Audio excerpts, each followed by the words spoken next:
Good evening and welcome everyone to a new episode of the Tech for Good Pills.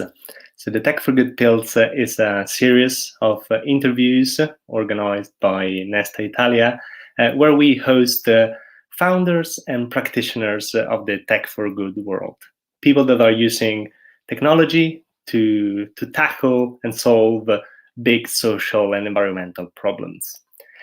So the series is about bringing together this community and hearing from the protagonist of the Tech for Good about some of the best practices that they're using in solving the problems they care about. So the event is going to be a one-to-one interview that will last until 6 p.m. Central European Time. So it's going to be a half an hour chat where I will start asking some questions to our guest. But whether you're following from Facebook or from YouTube, please also submit your questions, because we will be able to see them and I'll ask them to our guest. But without further ado, let me introduce you Toby. So Toby Mather is the co-founder and CEO of Lingumi. So welcome, Toby. Thanks, Giacomo. Nice to be here. Okay, so let's kick off. So, as a first question, Toby, I wanted to ask you quite broadly about kind of the problem that you're tackling at Lingumi and your solution. So in particular, I know that at Lingumi you're working to provide the best teaching experience to preschool children around the world using tech. So why don't you tell us a little bit more about the problem that you're working on and how you go about solving it at Lingumi? Of course. So the problem that we're solving at Lingumi came from my experience teaching in classrooms, teaching English in the pre-primary system in Russia, the primary system, the in scuola primaria, scuola media in Italy as well. And my experience was that as a teacher of English, you go into a classroom, there are 30 children, they get 1 hour per week with their teacher. So if it were an even distribution, that would be 2 minutes per child per week. The odds are not very good of successfully learning this critical skill.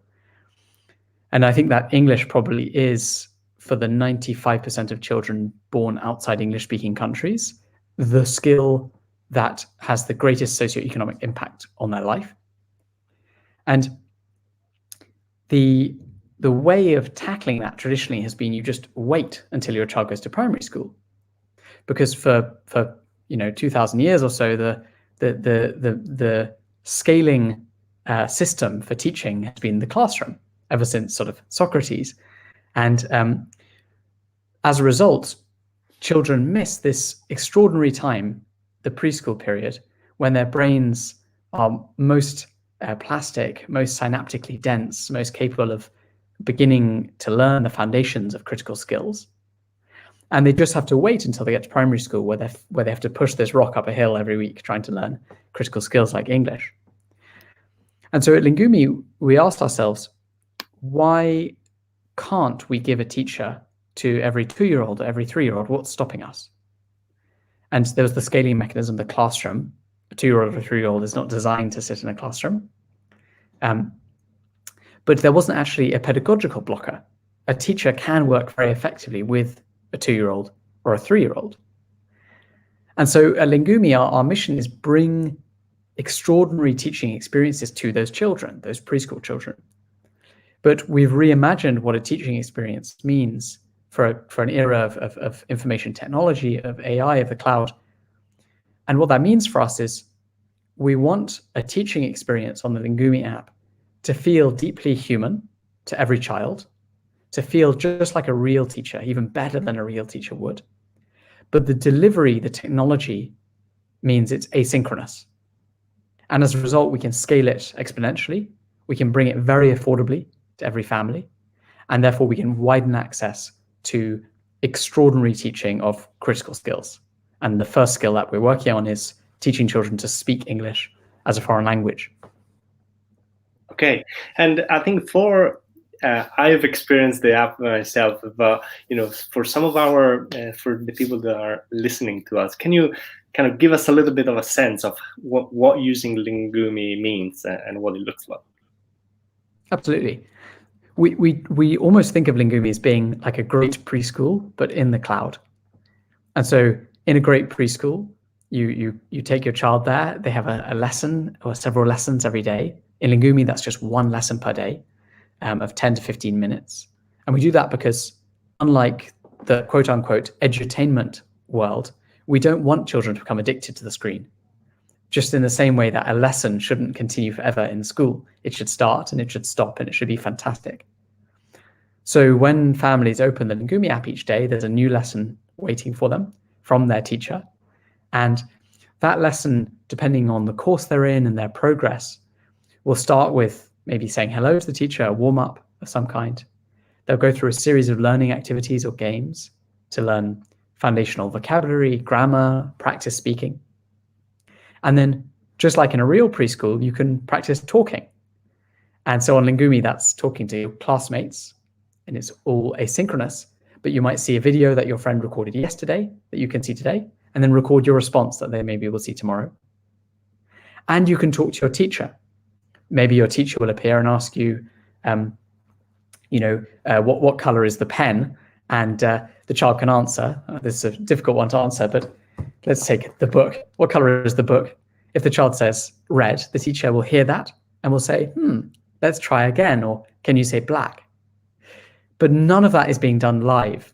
Instead, we're using AI to listen, understand what the child has said, and then making a decision from our base of video content on the correct response to give the child in that moment. And we do it very, very fast. So I took you into the details there, but to the child, it should feel like what an incredible teaching experience would feel like if a teacher came to your home, sat down with your child on the carpet, and started teaching. Okay, and I think this is a very interesting part of your approach. Really, the importance that you give to actual teachers in providing the education, and so can you? I think you mentioned some of this, but can you elaborate on the motivation behind really leveraging real teacher experience? What's the hypothesis behind, and how do you see the impact of this approach with respect to real live teaching, and also with respect to no teachers being present? Yeah, absolutely. This is a big part of our philosophy of pedagogy of education, is that at the heart of the educational experience is teaching, and that the best learning happens when there's also teaching. And to some extent, we fly in the face of the traditional approach in preschool, because in preschool, we're surrounded by content platforms. The traditional approach is you serve the child videos, songs, cartoons, games, and you let them self-entertain. And the learning sort of happens off the back of that by accident. Indeed, we hear often this idea that preschool children just absorb things naturally. And that's sort of true, but it is actually a mischaracterization of certainly the language acquisition process in preschool. In fact, children are very good at absorbing novel information, but it has to be structured extremely carefully and delivered in the best possible order. And that's where the teacher comes in. We think that at a purely psycholinguistic level, the connection between a human child and a human teacher is really essential to the language learning process. And this has been validated through decades of research from the likes of Michael Tomasello and through to more recent experiments and research studies into the role of what's called socially contingent interaction. So the difference between a child seeing a pre-recorded video of a teacher versus a responsive video of a teacher, and how much better the latter is. There's a very good paper for anyone watching called Skype Me, which is a study about socially contingent interaction in language learning. And so we firmly believe that bringing a human feeling, human teacher to every child as they embark on learning a new skill is critical to the best possible learning and teaching experience.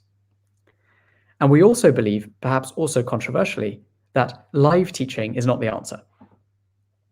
Why is that? Well, education technology, we think, should increase the quality and decrease the cost of access to learning and teaching. And the problem with live teaching platforms is that as they scale up to meet demand, they have to recruit more and more and more teachers. And though this is not a necessity, what has happened in the industry to date is that the quality of teachers recruited has come down almost inevitably as the platforms have scaled up. And we also think that from a psychosocial and psycholinguistic perspective, actually with a preschool child, meeting a stranger through a connection, and maybe your connection is a bit bad, their connection is a bit bad, it can be quite a scary experience and a nerve-wracking experience. Whereas a highly structured, safe, supported experience delivered asynchronously from a human could actually be a more psychologically safe experience for a child.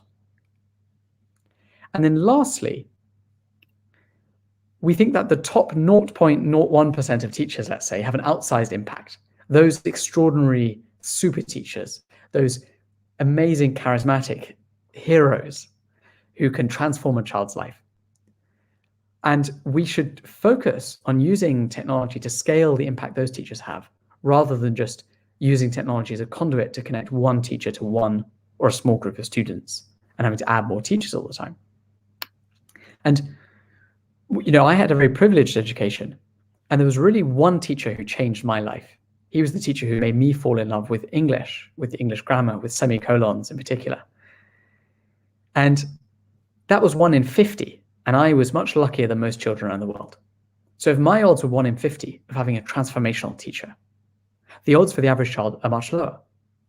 And so instead of trying to hope that we can build more transformational teachers at scale, we as Lingumi are taking a bet that we can use technology to scale the access to the few transformational teachers that Lingumi hires. Okay, very interesting. And, you know, technology becomes a democratizer in a way, you know, bringing that experience to everyone. Very interesting. And as next question, Toby, I wanted to ask you, you know, to share, actually more than a question, is, you know, a pretty open one, to asking you to share with the Tech for Good community that is listening to us, something that you've learned in your experience of Lingumi that you think that other founders or other practitioners in this space can leverage in what they do in solving their problems. So something that, you know, is quite transferable. Yeah, that's a good question. I think the temptation in technology is always to start from the technology or the possibilities of technology and try to leverage new technologies or shiny technologies to do interesting things. And in the tech world, you know, we've seen a lot of people trying to adopt augmented reality or virtual reality or machine learning or adaptive learning or any number of other slightly buzzy novel technologies to build solutions to problems that maybe don't exist, or maybe the problem does exist, but the technology is like a big sledgehammer to hit a small nail. And so I think my perspective on this, or my advice maybe to other founders, would be try to find the real world solution to the problem. If I want my child to learn English and I have to use a real world solution, I will hunt for the best possible teacher in my area. I'll bring them to my home and I'll let them sit with my child and play together, play and study and learn together. When applying that to technology, the question is simply, what is that teacher saying? How is the child responding? How does the teacher correct the child? What materials are they using? What games are they playing? What are the real life paradigms of great teaching? And how can we use technology first and foremost just to reach parity, just to bring that into a more accessible format for more people around the world? That would already be good. We don't need to innovate too much on what humans have been doing amazingly well for thousands of years. And I think then when that's really good, when we're really meeting this job to be done, this need the customer has, then we can start to say, is there any marginal gain, like a 5% gain or a 2% gain even, by using a bit of machine learning to give better accent or pronunciation feedback to children? And I think it's once the core need is being met at the level it could be met out of technology, then we can start to look at the shiny stuff and experiment with the shiny stuff and push new boundaries. And what I see too often, and maybe have been guilty of ourselves at Lingumi, is finding something new and shiny, thinking about how we could apply that to something, and building a solution around that before we really fix the problem. And for us, that problem is I want my child to confidently speak English in real life situations. That's the first problem we're trying to solve. And we are too far away from solving that. That's a very, very hard problem to solve. To even begin talking about virtual reality goggles for preschool children or whatever the temptation might be. Okay, very interesting. So if I can play it back, start from the problem, get inspiration from human solutions, and then use technology to power that. I think that's correct. I think that's a very good lesson that I've learned as well. That if you put technology first, you risk to end up having a solution looking for a problem. And I think your message is loud and clear. Thank you, Toby. I think one other question I wanted to ask you, and let me also encourage our audience if there are any questions that this discussion is provoking, please do ask them on the platforms you're following from. But in the meantime, one interesting thing about Lingumi is that you're doing social good and you're a for-profit organization. And I think here at Tech for Good Pills, we host a bit of a mix of founders and practitioners that are working in the not-for-profit sector and in the profit sector. But I know that for you as a founder, really mission-driven, in a mission-driven company, it's really important to have an impact. It's also really important to be profitable and stay in business. So I wanted to ask you how you're thinking about these two sides. Is there a balance? Is it a trade-off? So first of all, and also one connecting point between the two is really the price of your service. How are you thinking about pricing? Yeah, that's a great question. Maybe I'll start at the end and work back into the main body of that. When we first started thinking about pricing, we tried to keep it very, very simple and to focus it on impact. And so we said, what does a real lesson cost from a quote unquote real lesson in the offline sense? And when I was teaching, I remember that in Russia, in one after school group I was teaching in, the parents would have to pay $10 to send their child to the class and each week. And so we just said, let's be 1/10 of the cost of an offline class. So we just started calculating backwards from that. We said, okay, could we charge £1 per class? And Lingumi has different pricing everywhere in the world, but that was our basic foundational thinking, was let's start at 1/10 of the price of an offline equivalent.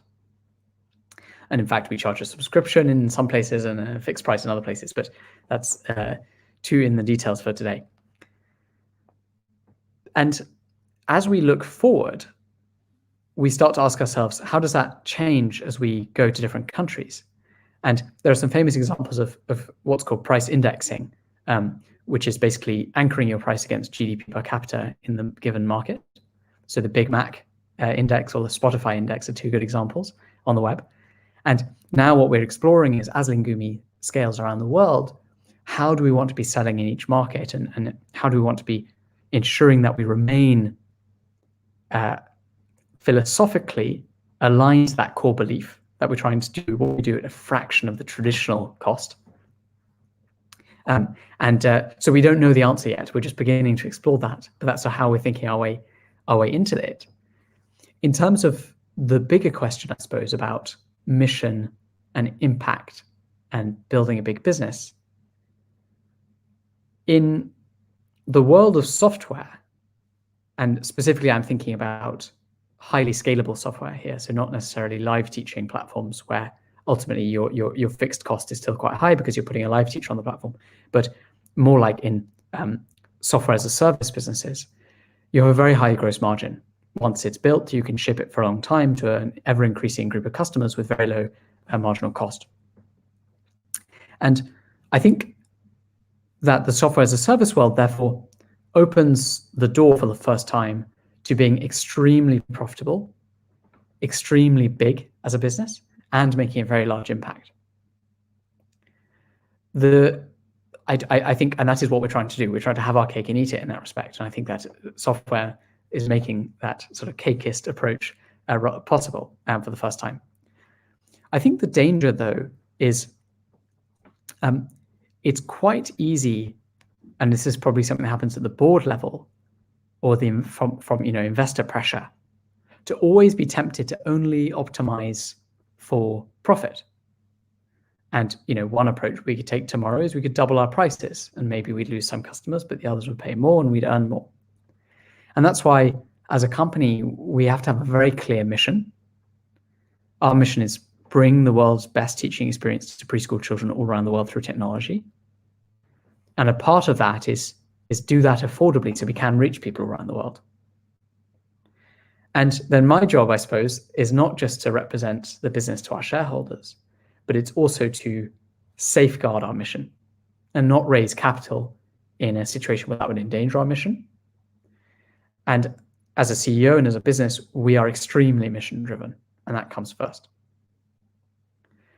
The benefit of that to a shareholder, and the reason that's not threatening to profits, is because if we achieve that, that's something quite foundational in the world. If we really can bring extraordinary teaching to any household affordably, it opens up suddenly a whole new layer in the global education stack.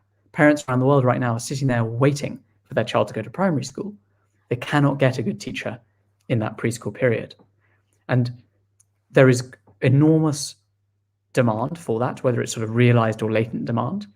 And if we can deliver on that promise and scale this extraordinary teaching experience, I very firmly believe that the value we give will be a lot greater than the value we get. But the value we give will be so enormous that the value we get will also be very, very large indeed. Okay, and it also sounds to me, you obviously you are the founder, you are the CEO, you're really thinking as an owner, and also as an owner not only of the business but of the problem that you're trying to solve. And it sounds to me like it's a lesson kind of to be learned is also kind of to think very, very long term. Would you say that's the case, to think also about this balance between profit and impact?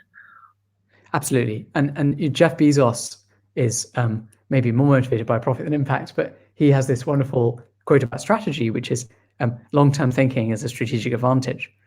I'm probably misquoting there, but I think when you're building for a very large mission, you have to be extremely long-termist, because if you were short-term about it, you would never achieve the mission. And this mission is my greatest motivator in life. And in a way, if I can't structure a team, structure a business, structure a shareholding group that can support and fund both through the business and its own revenue streams, but also through external investment, a very long-term growth path to that mission, then I've failed in that mission. At the very beginning of Lingumi, my job in terms of ability to deliver the mission as CEO was kind of try to make the product, my co-founder and I. And now it feels like most of my contribution to the mission is try to structure the long-term finances of the business and team as a group of people and a pool of capital that are aligned around that long-term goal of realizing the mission. So yes, I think the only way to make a major impact is to be extremely long-term and to, I suppose, build a capital structure that is also long-term. And the best way to do that, as Amazon has done, is actually using free cash flow, because eventually venture capital, does run out or run dry or goes through cycles. Yeah, And I think there could be a misalignment in time scales. I think some venture capital works on a different time scale. So I think it sounds like a very future-proof approach that you're taking at Lingumi. Yeah, and well, we can go into venture capital on another call, but of course it's not impossible to realize liquidity for an investor and continue pushing towards the mission, and that's why businesses go public very often. Okay. So Toby, thank you so much for being with us today. I think it's been great to hear about your experience at Lingumi and your perspective on and best practices that also apply to other founders and practitioners in the tech for good space. So thank you so much for being with us tonight. So for all of you following us, so see you back here in 2 weeks' time for our next appointment, and that will be on February the 9th, at the same time, same place. So thank you so much again, Toby. Thanks, Giacomo. Grazie a tutti. Buona serata. Grazie.